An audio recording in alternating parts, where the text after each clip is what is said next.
Hello everyone, আসসালামু আলাইকুম। কেমন আছেন সবাই? আমি একটা রেসিপি তৈরি করব, সেটা হচ্ছে ফুলকপি। আমি এখন ফুলকপিগুলো ধুয়ে টুকরো করে একটা পাত্রে রেখেছি। আর ওটার উপরে কিন্তু আমি পরিমাণ মতো উপকরণ দিয়েছি: মরিচের ফাঁকি, হলুদের ফাঁকি, লবণ আর পেঁয়াজ কুচি করে রেখেছি। এটা এখন আমি বসাবো। আর এই চুলাতে আমি তেল দিয়েছি। তেলটা দেখেন পরিমাণ মতো, তৈলও বেশি খাওয়া যায় না, অল্প পরিমাণ খাইতে হয়, বেশি খাইলে এই সমস্যা। তো আমি এখন আমার পেঁয়াজ কুচি তেলে এখন পেঁয়াজ কুচিটা কিন্তু একটু বাদামি কালার করে তারপরে মাছ সবজিটা দিতে হবে। আর এখানে কিন্তু আমি মাছ ভেজে রেখে দিয়েছি। মাছগুলো কিন্তু রাখবো, বড় পুঁটি মাছ। আমার পেঁয়াজটা কিন্তু হয়েছে। এখন আমি আমার সব সবজিগুলো এখন আমাকে কিছু পানি অ্যাড করতে হবে। পরে পানি অ্যাড না করলে পুড়ে যাবে। ওই জন্য একটু পানি অ্যাড করে দেবো, রুটিটা কষে সেই পরিমাণে দিয়ে দিলাম। এখন আমি এটাকে ডেকে দেবো। ডেকে দিলে তারপরটা কষলে মাছ টমেটো সবগুলো দিয়ে দিব। তো এখন আমি ডেকে দিই। দেখেন আমার সবজিটা কিন্তু কষে গেছে। আমার সবজিটা কিন্তু হয়েছে, মানে সিদ্ধ হয়েছে আর কষানো হয়েছে। এখন আমার এখানে মাছ আর টমেটো রেখেছি, এগুলো একসাথে দিয়ে তারপর কিন্তু আমি জল দিব। এই যে এখন সবগুলো আমি দিয়ে দিলাম। এখন আমি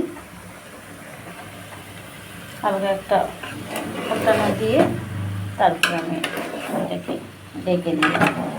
জল দেবো, জল দিয়ে তারপর ডেকে দেবো। দেখো ওয়াও, দেখতে দারুণ লাগছে। এখন আমি জল দেবো। জলটা দিয়ে দিয়েছি। জলটা দিয়ে তারপর আমি এখন ডেকে দেব। জলটা দিয়েছি কারণ যেহেতু আমার সবজি সিদ্ধ হয়ে গেছে, সেহেতু আমার জলের পরিমাণটা অল্প দিলেই চলে, কারণ বেশি দেওয়া লাগবে না, সিদ্ধ হয়ে গেছে। এখন আমি ডেকে দেব। ওই যে আমার রেসিপিটা কিন্তু হয়ে গেছে। ঝোল, কবির ঝোল। এখন কিন্তু কবি সস্তা, অনেক বাচ্চারাই কিন্তু খেতে পারে। এটা কিন্তু আপনারা বেশি বেশি আনবেন এবং বেশি বেশি ঝোল রান্না করবেন, সবজি রান্না করবেন, ভাজি করবেন, মানে অনেকভাবে রান্না করা যায়, বিভিন্নভাবে রান্না করা যায়। আপনারা করবেন, বাচ্চাদেরকে খাওয়াবেন। এই সবজি, যে সবজিটি সস্তা সেই সবজিটি বেশি বেশি এনে আমরা বাচ্চাদেরকে খাওয়াবো। এটা হচ্ছে কথা, অন্য কোনো কথা না। এই জন্য আমার বলা। আমার রেসিপিটা কিন্তু প্রায় হয়ে উঠেছে। এখন আমি আমার এই রেসিপিতে দেবো হচ্ছে দেবো ধনিয়া পাতা আর কাঁচামরিচ কুচি শেষ অংশে। এখন আমি আমার ধনিয়া পাতা আর কাঁচামরিচ কুচি দিয়ে দিলাম। শেষ অংশ দিলে এটা হচ্ছে টেস্ট। দেখুন শেষ অংশে দিয়ে দিলাম। মোটা হয়ে গেছে, আর একটু হবে, সে নাও।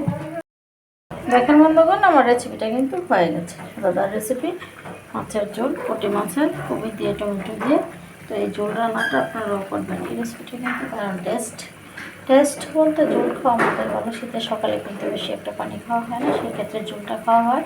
ঝোলটা খাইলে পানির পরিমাণে কাজ করে, আমাদের শরীর ভালো থাকে, টান টান করে না এবং মানে পায়খানাটা নরম থাকে।